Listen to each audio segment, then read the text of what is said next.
得。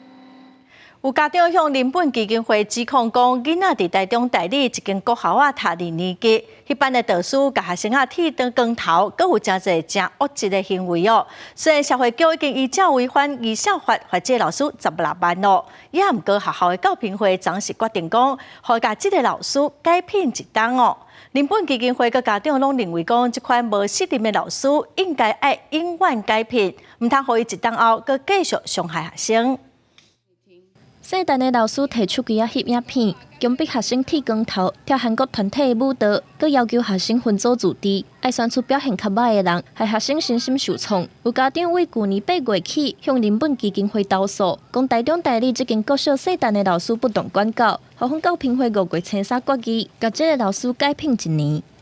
我们审议结果之后，我们要送教育局做核定，然后教育局核定之后，我们才会进行后续相关的它相关的一个作业流程。他原本是级任教师，那我们后来把他调整到英语科任。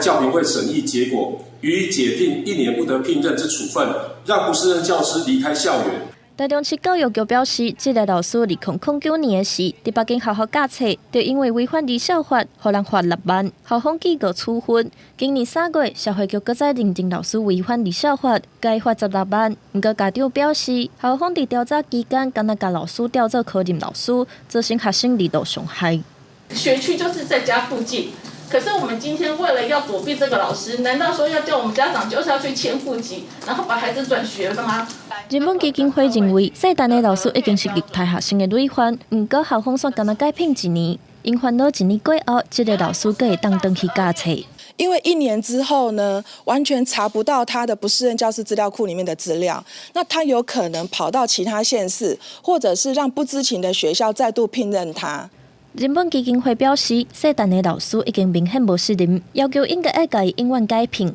而且袂当搁再教册，嘛要较紧调查其他无适任的老师。记者综合报道。